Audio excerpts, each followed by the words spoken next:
Der Mont Blanc, höchster Berg der Alpen.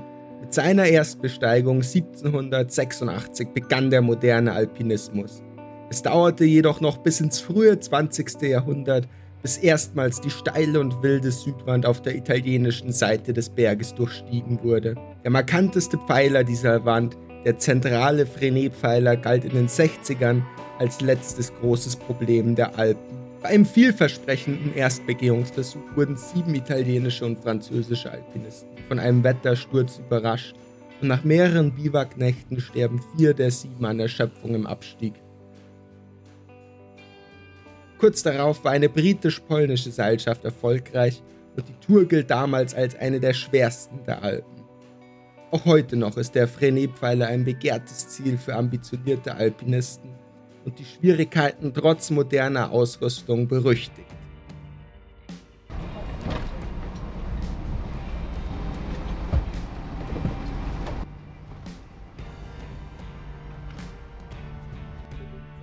Anders als die Erstbegeher, die vom Fourré-Biwak starteten, fahren Maria, Max und ich von Chamonix mit dem Bus nach Courmayeur und von dort mit dem Linienbus ins Val Veny, um von dort zu der gemütlichen Monsignor-Hütte aufzusteigen.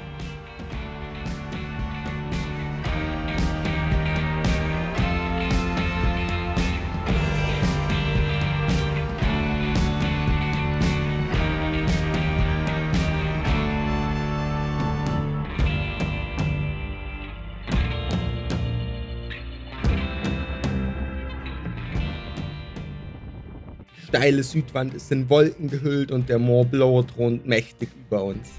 Der Plan ist es, am ersten Tag zur Monsignor-Hütte aufzusteigen, am nächsten Morgen früh zum Eccles-Biwak aufzubrechen, um einen optimalen Ausgangspunkt für den nächsten Tag zu haben, um schließlich von dort über den Fresnay-Pfeiler den Mont Blanc zu besteigen und auf der Normalroute mit einer weiteren Biwak-Schachtelübernachtung nach Frankreich abzusteigen.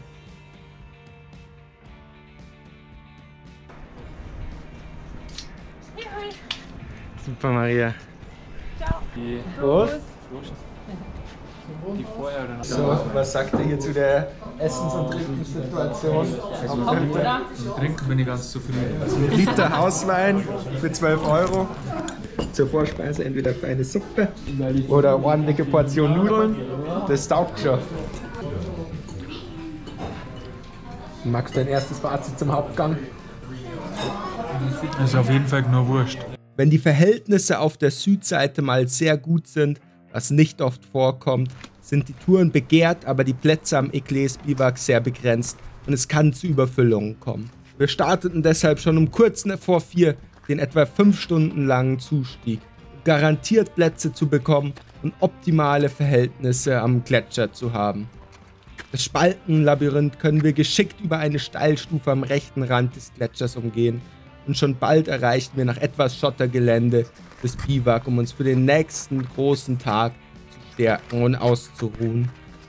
Ja. Ich hast ja recht.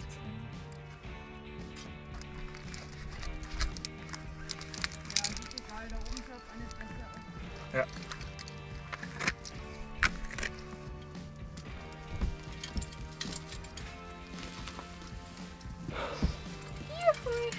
So Maria, was sagst du zu diesem wunderbaren Zustieg? Also absteigen möchte ich das nicht. Aber was sagst du zu der Biwak-Schachtel, Max? Ist gut, schön geräumig. Wird auf jeden Fall eine gemütliche Nacht. Der frühe Vogel kriegt die Plätze.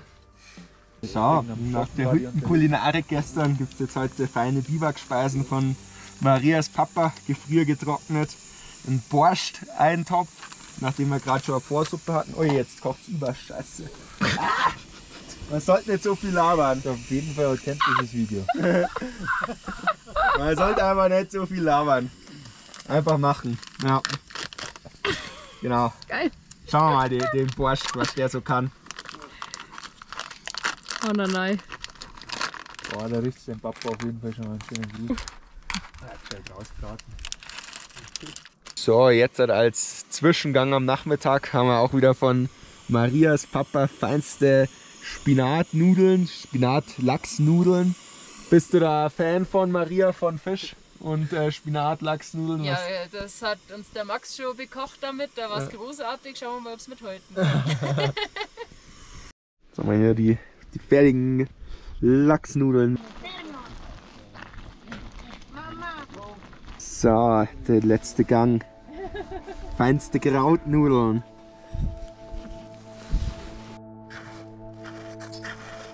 Durch den schneereichen Winter und ausbleibende Hitzewellen im Sommer sind die Verhältnisse auf den Gletschern für August noch sehr gut und wir erreichen über die Umgehung am Brouillard-Gletscher, die Abseilstellen am Col Ekles, wo wir ein paar Schlingen austauschen und durch den Schotter abseilen. Die angeblich gebohrten Stände haben wir in der Dunkelheit leider nicht gefunden. Dafür läuft der Zustieg zur Wand über den Fresnay-Gletscher dann glatt. Es gibt nur wenige, aber dafür sehr große Brücken und der Schnee ist perfekt durchgefroren. Mit der Dämmerung steige ich in den Vorbau ein. Die Strategie ist, dass ich möglichst schnell den ersten Block bis zur Chandelle vorsteige und Max dann für die steilen technischen Seillängen übernimmt.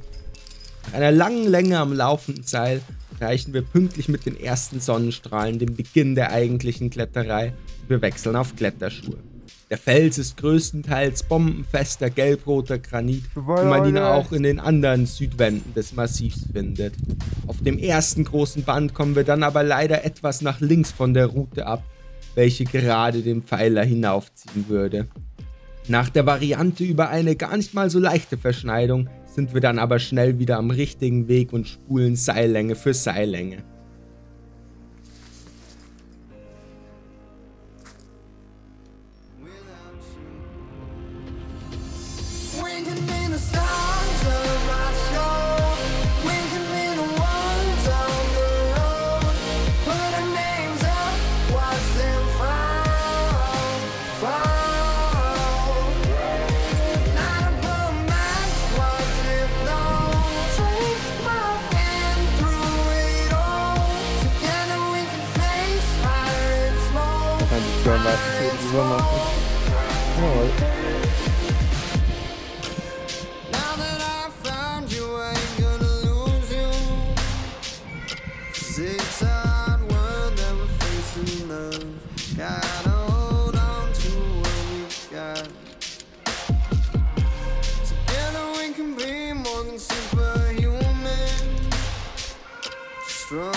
Max.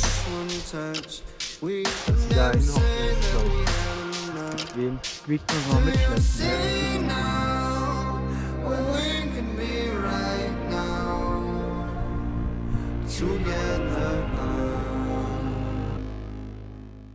Die Wegfindung ist hier nun etwas einfacher, denn etwas mehr Schlaghaken und alte Fixseile weisen den Weg. Gegen Mittag erreichen wir dann über einen Grat den Fuß der Chandelle, welche steil emporschießt.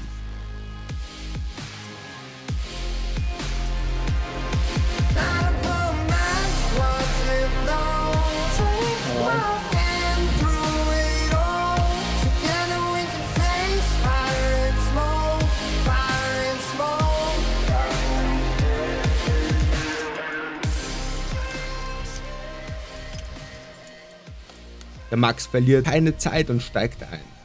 Die Schlüsselseillängen sind mit 7a bewertet, allerdings bedient sich hier fast jeder und so auch wir an dem zahlreichen fixen Material unterschiedlicher Vertrauenswürdigkeit. Man könnte fast von einer Fusion von technischem und freien Klettern bzw. Klettersteiggehen und modernem Bouldern reden.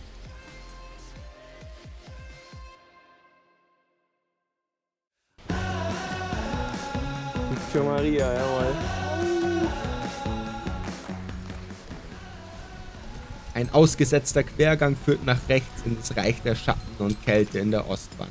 Entlang eines steilen Risses und schließlich einem gruseligen Dachkamin hangeln wir uns dann durch die letzte Schlüsselseillänge.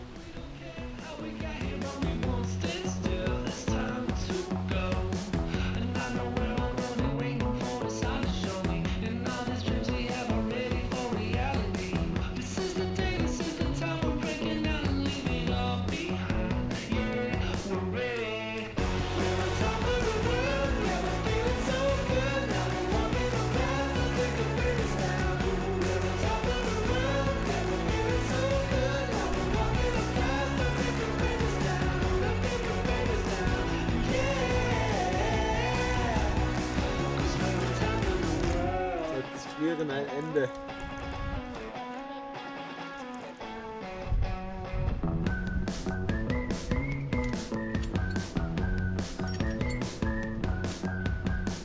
Ja.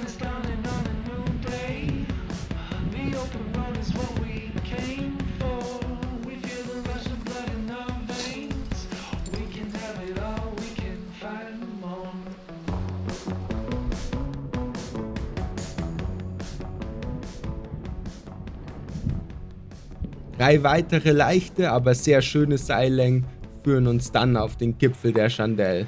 Aber der Tag ist hier noch lange nicht vorbei. Nach einem kurzen Abseiler geht es durch brüchiges Gelände und aufgeweichten Schnee schleppend in Richtung Gipfel. Trotz guter Akklimatisierung merkt man die Höhe am Mont Blanc doch immer deutlich, aber es geht Schritt für Schritt voran.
Auf uns und auf den René-Pfeiler. Das haben wir echt super gut gemacht.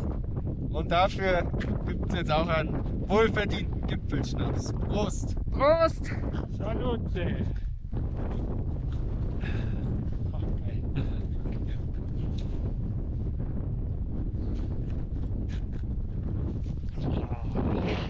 Das schmeckt, oder?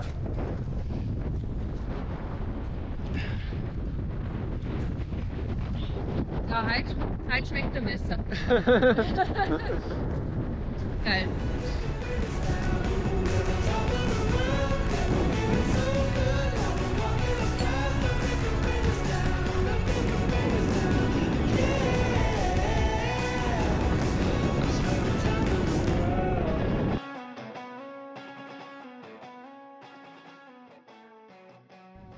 Danke Maria und Max für dieses unfassbare Abenteuer, das wir sicher nie vergessen werden. In 4 Tagen über den schwersten Klassiker, den höchsten Berg Europas zu besteigen, war etwas ganz Besonderes. Und trotz vieler Schlaghaken, alten Fixseilen und genauen Topos fühlt es sich hier immer noch nach einem Abenteuer an. Man mag sich gar nicht vorstellen, was sich die Erstbegeher damals in den 60ern mit ganz anderer Ausrüstung gedacht haben, in so einen gewaltigen Pfeiler einzusteigen. Wir hoffen, euch hat das Video gefallen. Lasst uns gern eure Meinung dazu in den Kommentaren wissen. Und passt auf euch auf, habt eine gute Zeit. Bis zum nächsten Mal. Ciao!